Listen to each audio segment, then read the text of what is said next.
तर राजकीय वर्तुळामध्ये एकीकडे ठाकरे बंधूंच्या युतीची चर्चा सुरू असतानाच आता पवार काका पुतण्यांचं सुद्धा एकत्र येण्याच्या चर्चेने जोर धरल्याचं पाहायला मिळत आहे। यामुळेच आता राष्ट्रवादीच्या दोन्ही गटांकडून सूचक विधानं केली जात असल्यामुळे राष्ट्रवादी एकत्र येणार का असा सवाल आता उपस्थित होतोय। ठाकरेंपाठोपाठ पवारांची ही एकी, दुबंगलेली राष्ट्रवादी एकसंध होणार? शरद पवार अजितदादा सोबत येणार? दोन्ही राष्ट्रवादींच्या नेत्यांचं सूचक विधान। त्या पक्षामध्ये अनेक लोकांचं खूप मोठं योगदान राहिले। आज जे वेगळे झाले त्यांचंही मोठं योगदान राहिले।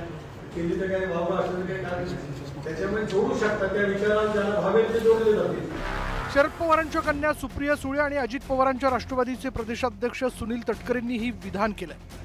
खरं तर राष्ट्रवादीत फूट पडल्यानंतर पवार काका पुतण्यांचे मार्ग वेगळे झाले। अजित पवारांनी भाजपचा हात पकडून सत्तेची वाट धरली, तर पवारांनी महाविकास आघाडीला साथ देत विरोधी पक्षात बसवण्याचा निर्णय घेतला।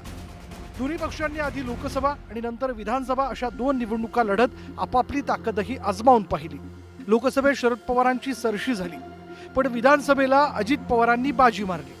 आता दोन वेळा एकमेकांना आव्हान दिल्यानंतर पुन्हा एकदा पवार काका पुतण्यातील जवळीक वाढताना दिसते।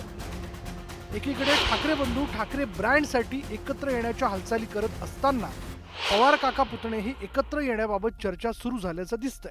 विशेष म्हणजे दोन्ही पक्षाच्या नेत्यांकडून या शक्यतेला पोषक अशी सूचक विधानं होताना दिसत आहेत। राष्ट्रवादी काँग्रेस पक्ष हा आदरणीय पवार साहेबांनी स्थापन केलेला पक्ष आहे। गेले 26 वर्ष या पक्षामध्ये अनेक लोकांचं खूप मोठं योगदान राहिलेलं आहे। आज जे वेगळे झाले त्यांचंही मोठं योगदान राहिलेलं आहे प्रत्येकाचं। तर त्याच्यामुळे मला असं वाटतं की जो काही निर्णय होईल, एक तर माझ्याकडे कुठलाही प्रस्ताव नाही। राष्ट्रवादी काँग्रेस पक्ष मला विचारलं की 2-3दा मुंबईला पत्रकार परिषदेत स्पष्ट केले की अशा वेळची कुठली चर्चा कुठलाही प्रस्ताव यांनी करण्याचा किंवा इतर काय असते तर तो राष्ट्रवादी काँग्रेस पक्षाकडे आलेलाच नाही। त्यामुळे आम्ही जे काही सामूहिक नेतृत्वाच्या माध्यमातून निर्णय करतो आमचा एक त्याच्यामध्ये या विषयावरती चर्चा नाही। ठाकरे बंधूंच्या युतीच्या चर्चेतच पवारांच्याही एकत्र येण्याची चर्चा सुरू झाली आहे, पण या दोन्ही चर्चांमध्ये फरक आहे।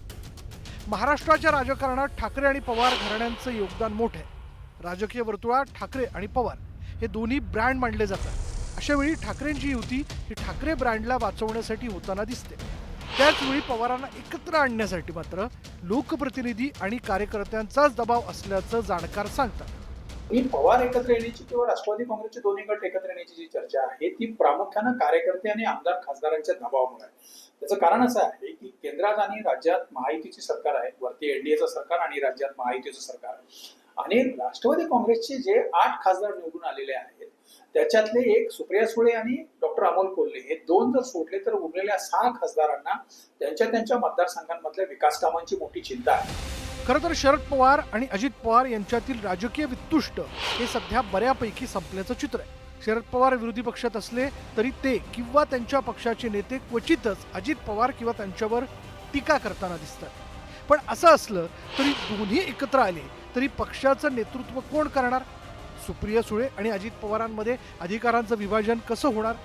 अशा अनेक प्रश्नांवर तोडगा काढणं अवघड होईल। पण महाराष्ट्रातील मागील काही वर्षांमधील घडामोडी पाहता राज्यात राजकारणात कधी काय होईल याचा नेम नाही। शरद जाधव, न्यूज 18 लोकमत, मुंबई। यानंतर